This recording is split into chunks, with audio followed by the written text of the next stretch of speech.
Hey guys, welcome back to another episode of 247 DIY. In a previous episode, which I'll link down below, we went ahead and installed this iDoing Android head unit here in my 2002 WRX.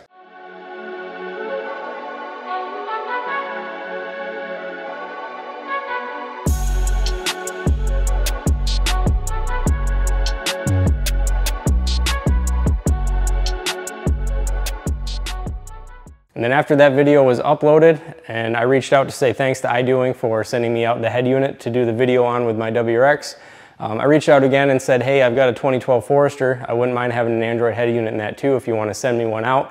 And they did. They went ahead and hooked me up with another Android head unit to go ahead and install in the Forester here. So let's go ahead. I'll show you what's in the box and we'll get right in with the install. And so right off the bat, I'll point out, obviously by the box, this isn't an iDoing stereo. When I reached out to them, they did hand me off to this separate company, Meiauto or Meiauto, I'm not sure on the exact pronunciation. But they appear to be like a sister company, I would assume, to iDoing because the packaging is all exactly the same. And as you see here in a minute, when we get to the unboxing, pretty much everything is identical in the box. So again, that's why I'm assuming they must have passed me off to them, is it must be some sort of sister company to the iDoing products. So right off the bat, we have the head unit itself. That's not actual scratches on the screen. There's a protective cover, so that will be peeled off once we install it, because I can see that's showing up quite badly there on camera. But it is very similar to the one that went into the WRX in that it encompasses the entire faceplate that's going to be going inside of the Forester. And then the only thing that's a bit different is the backside. This one does have like a little incorporated fan here, and then it doesn't set quite as deep as the one that went into the WRX. And just like with the iDoing stereo, they include pretty much everything that you're going to need to install it. You've got all of your different wiring harnesses here. You've got a harness here, appears to be for some sort of camera connection. We don't have a backup camera or anything like that in the Forester, so probably not going to be using this one. We have our GPS receiver. We have our orange installation tools. They appear to be the exact same ones that come with the iDoing kit. We have a dual USB port adapter, a single USB port adapter. You have your antenna hookups. You've got your main harness, which is going to connect to the factory stereo harness for the Forester. Again, there is a camera output. That one's actually most likely for the reverse camera. There's a separate connector here. Not sure what that is. I'm going to assume on my very, very base model Forester, that's probably something extra that we're not going to use. You have your secondary harness here. This has your adapter if you want to run a 4G SIM card on there.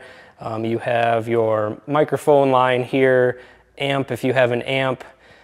This, I believe, is the connector that hooks to that little fan that was on the back side of the head unit. And then the one thing that we are going to be using, because I do have a subwoofer in the Forester, is we'll be using that on this one versus the WRX, which I didn't have any extras to go with the stereo.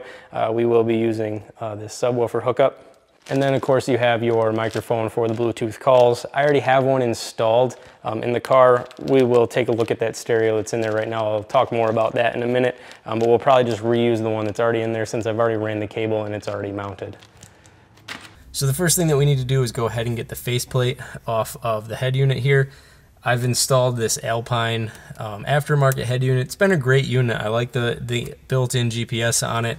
The only thing that's been driving me a little bit nuts lately is the Bluetooth Pandora app. Right off the bat, it never really was very user-friendly, and then I've just been having a lot of errors with it lately. It hasn't been working great. This is slightly outdated technology. This is quite a few years old now at this point. I haven't ever updated it. It's possible I may have been able to fix it with the updates, but that being said, it is a relatively small screen, and I would like the idea of having a larger screen in here. But we'll go ahead and we'll use the tools included in the kit, and we will get this faceplate out. If I remember right, it is a little bit of a pain.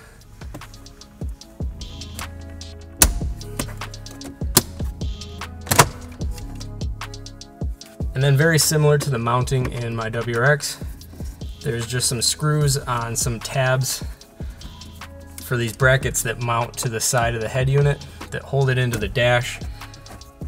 This one here though only has 4, 2 on each side.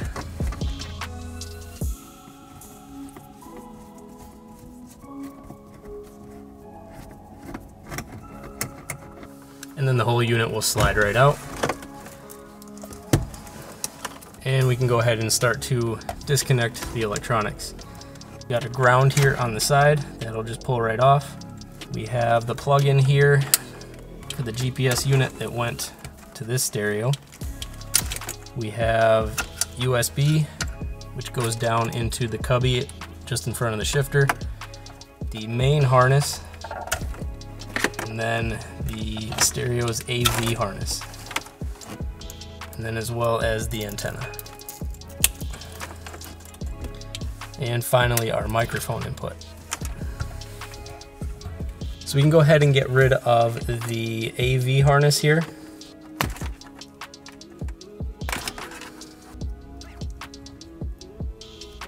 And we can go ahead and pull out this adapter harness, which adapted to the factory Forester stereo.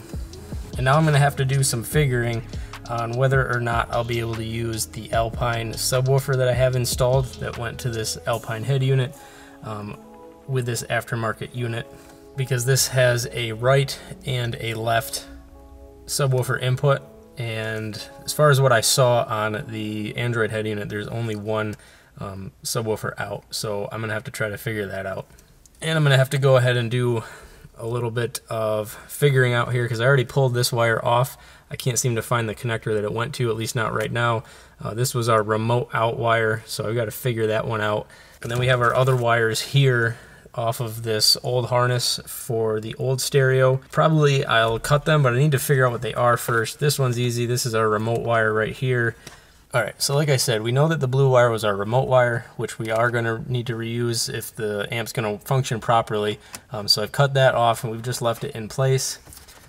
And the black and yellow wire here is the parking brake wire, so that you could have gotten to the certain menus that you could only access if your vehicle had the parking brake up. That's there. And then the orange and white wire was that wire that I said I accidentally pulled off, which was the remote out off of the AV harness. So I don't need that wire, since that was simply just a signal from the AV harness to the main harness that was being used with the Alpine unit. Alright, so after doing a little bit of Googling, it does look like I'll be able to hook the subwoofer up to the mono output on the new head unit going in. I'll just need an RCA splitter where it goes from 1 to 2, and then I should be able to hook it up like that. So for today, we're not going to be hooking up the powered subwoofer, so we'll just go ahead and tuck these wires out of the way, and then we'll get back to the rest of the head unit install. And we'll go ahead and we'll remove this USB harness here. The Alpine unit just had an RCA plug in the back, so I bought this separate so we can run down here, but we should be able to use the harness that comes with the Meiauto head unit, run that down behind, and then I've got a little bit of work to do down here in the cubby to add a USB port here, because it's a little difficult to add to the USB ports that's in the center console, so it's a little bit more convenient to have one down here. So the first thing I think I'm going to do is we're going to go ahead and get the GPS antenna unit installed. I already have one mounted up here. I'm just going to go ahead and throw this in. Honestly, being a little bit lazy, instead of moving the camera to a new position, because it was kind of funky to get it into this position in the first place, I'm going to go ahead and mount it, and then I will show you exactly where we put it and how I ran the wire.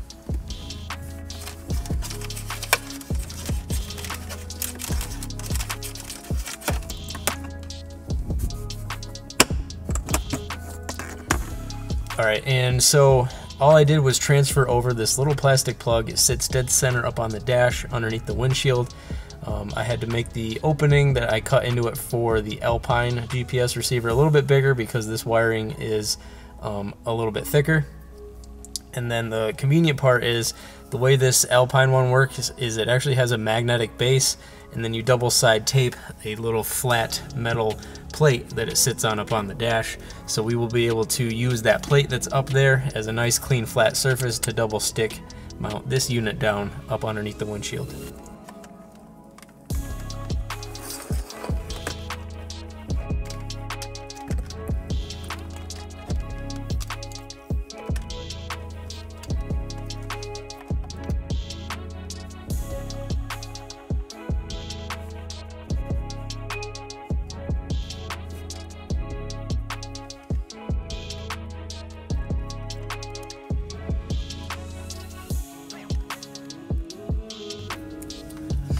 And so I just went ahead and cleaned up all that extra wiring. We'll tuck that in behind there, and that's ready to hook up onto the head unit.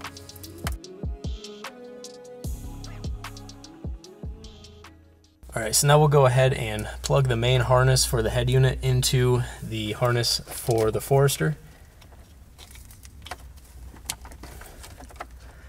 And the one thing I did notice, I've never noticed before, is I do have the plug for this plug here, but this is for your backup camera. I don't have a backup camera on this car. It is just a base model manual transmission Forester.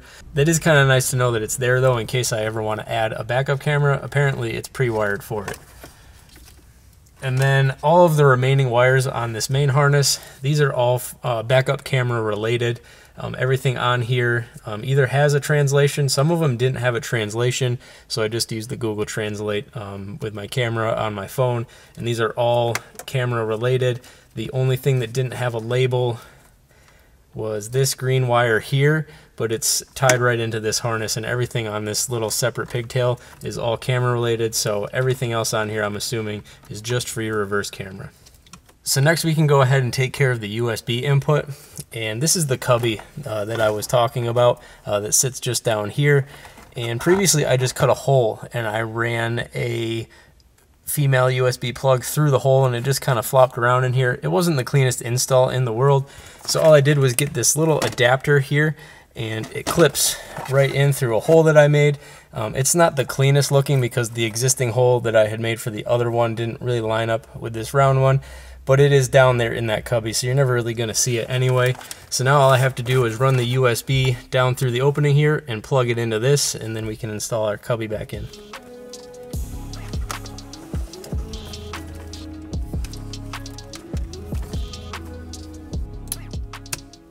Alright, so now we can go ahead and start connecting everything back up. Just like the iDoing radio, there is no dedicated ground, and this is actually a little jumper harness that I had to make the factory one longer with. So we won't be using a ground on this one, so we can just tuck that back out of the way. We can go ahead and plug our main harness in. Actually, I think I'll do that last since that's the shortest one. We can go ahead and plug our USB harness in. This particular unit doesn't really come with instructions. There are labels on a little sticker on the back side of here where everything plugs in, but it is kind of convenient because everything is a different size, so it really can only be plugged into one place. So we'll go ahead and plug our single USB hookup in right here, like that. We can plug our antenna in right over here. You can connect up the USB receiver right there, and then we can go ahead and plug the main harness in right there. And we're going to go ahead and plug this secondary harness in right there. And on that, we're going to be using the microphone plug to plug in the existing microphone we have. These are all, as far as the plugs, going to be universal. They're 3.5 millimeter plug, so we got that hooked up. Like I said, this little fan on the back plugs into this same harness right here, just like that. And then for now, like I said, that's all we're going to be using on this harness. Hopefully I will work out how to run that subwoofer, and we'll be using the green subwoofer out.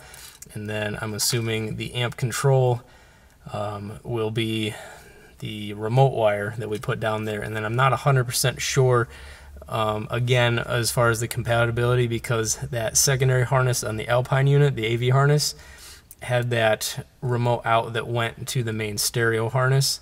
So I'm not sure as far as the compatibility there, but really I think it's just going to be trial and error. We will get that splitter, we'll plug that in, and we'll just have to see how everything goes. But for now, we can get this installed and just make sure that the head unit itself works.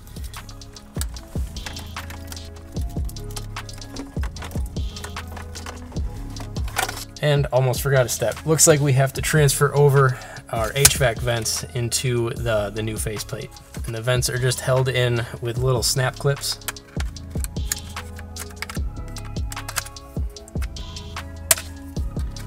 Just like that.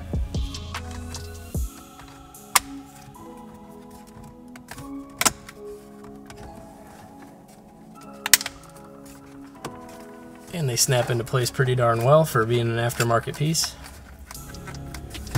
Now we can go ahead and get this installed. And the other thing it does look like we need to do is transfer over these yellow clips onto the new faceplate.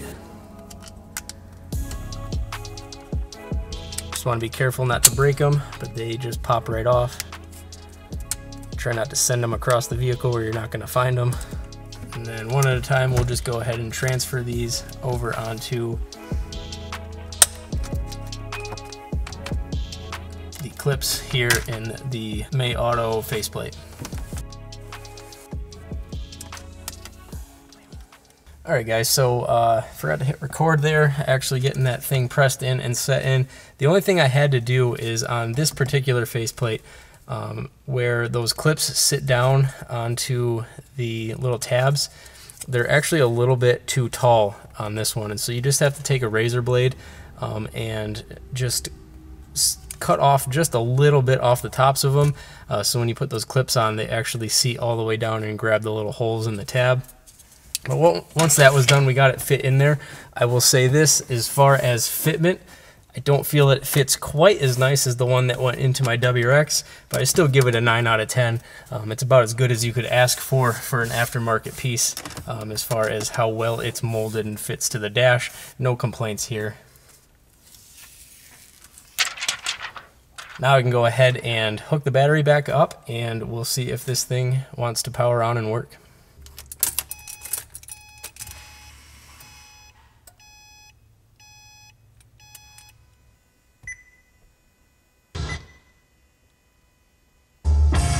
Alright, so that's pretty nice right off the bat. With the iDoing stereo, that's sort of universal country by country in terms of how it comes to you out of the box, and you have to go in the menu and set up and tell it that you're in the United States to get your radio. But right off the bat, I got my radio stations, all my local stuff here, so that works really good. It looks like it uses the same iGo Primo that the iDoing stereo uses. Right now it's looking for the GPS signal. I have a feeling that that's, again, because I'm inside of a metal pole barn, and it's probably not going to get a signal until I pull it out. What I plan on doing is I'm going to do a follow-up video, and I'm just going to give my initial reviews. Since this is my daily driver, this is going to be getting used a lot. I really haven't used the one in the WRX yet because that's not on the road yet. So in a couple of weeks, I'll come back and I'll do a review of how well I like this head unit in terms of being installed in a daily driver. And then I'll be able to pull it out and also allow this GPS to hook up. But again, unlike the iDoing one where Google Maps was the default, the navigation already has our GPS unit up here on the dash set as the default. You can do 2D, 3D. Looks like if you connect it to the internet, you can actually get traffic information. Alright, so I had to go around and just play around with some things for a little bit to figure out how everything's set up on this radio. The first thing, obviously, I wanted to get my phone connected so I could use the Android Auto. So if you need to do that, you're going to go to your Bluetooth setting down here. You're going to click the two little phones icon with the Bluetooth down here in the bottom. And then it'll show your pairable device, which was my cell phone. You can hit the link button, but it wouldn't work. I actually had to go on my phone and then pair the head unit to my phone first, and once those were paired, then it automatically went up from the pairable devices to the paired devices. And then after that, I could use and figure out the Android Auto, which you just want to go to the apps and then CarLink 2.0, and that brings up your Android Auto. So again, like I said, I'm going to go through and just see how well this works for me in terms of what I wanted, replacing the Bluetooth Pandora app in the old Alpine unit that really wasn't working good for me. Like I said, with the WRX over there, it automatically brings up the Android Auto. It sort of looks like I'm going to have to manually bring that up every time, which isn't a pain as long as my phone automatically connects. That's what I like about the iDoing one. I don't have to even take my phone out of my pocket. It just automatically connects and gives me everything that I need. And so I am really excited to go ahead and start using this on a day-to-day basis, and seeing how well I enjoy this head unit. Alright, so it's a new week. I ended up getting the adapter in that I'm going to need to hook this mono output signal from this head unit to the dual input signal in the subwoofer I already have installed here in the Forester. So let's go ahead and let's get dived in and try to see if we can hook this head unit up to this Alpine powered subwoofer.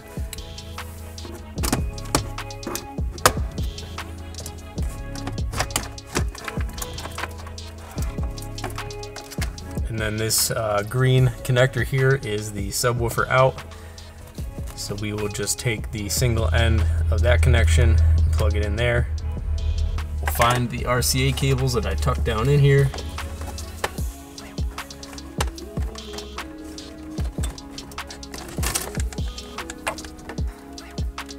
And we'll plug the two ends in here to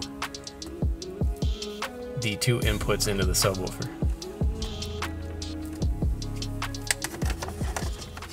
And then this is the remote wire that goes to the amp. And even though this isn't labeled remote wire, it is labeled amp control. This is off the Meiauto AV harness here. It only makes sense that this is what we're going to be using. The only reason why I have a little question mark as to whether or not this is going to work is the Alpine setup had that third wire that went from the AV harness to the main power harness, and that was labeled remote out, I believe. This was just labeled remote, and then there was remote out that went from the Alpine AV harness to the Alpine main harness. But I don't see any sort of hookup that would make sense to go to the Meiauto harness. Really the only other hookups that you have in terms of terminated wires are just for the reverse camera. So we're going to go ahead and just try this out first, see if this works.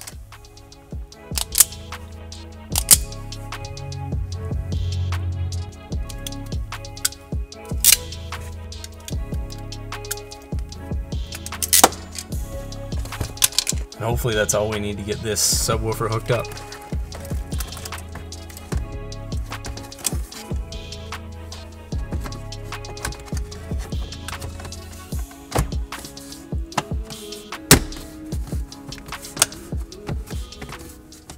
Alright, so we've got lights on the subwoofer. I didn't look to see if the lights were actually coming on prior to doing this. They could just be on because it receives 12-volt power directly from the battery. My understanding is it shouldn't actually turn on unless that remote wire sends signal to it, and then it will draw its power from the battery. So only because of copyright infringement, I'm going to turn some music on here after I turn the camera off and see if our subwoofer is working, and I'll be back with you. Alright, so that's pretty cool. Went ahead and played around and can confirm that the powered subwoofer is in fact working as we set it up like that. The only thing I did find is you do have to go ahead and turn the subwoofer up in order for it to be functioning properly, because it is turned down all the way from factory. So you're going to go into your apps, go to your equalizer, you're going to go to bass enhancement, and then subwoofer.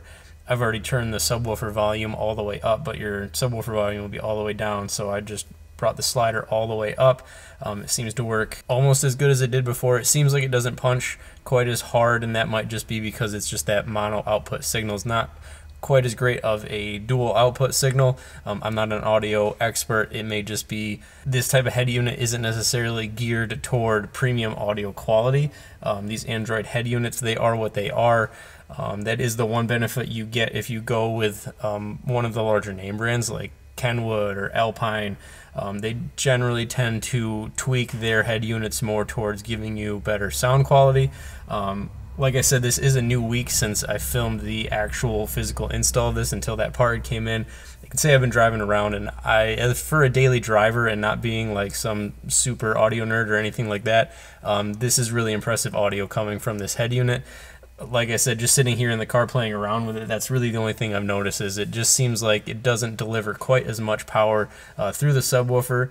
There are a whole ton of audio controls on this as far as adjusting levels and stuff like that. It may just be something that I need to go ahead and fine-tune the adjustments for the subwoofer. But anyway, yeah, that's that. If you have a powered subwoofer that has a dual input control and you need to know how to hook it up to the mono output from this head unit, that's how you do it.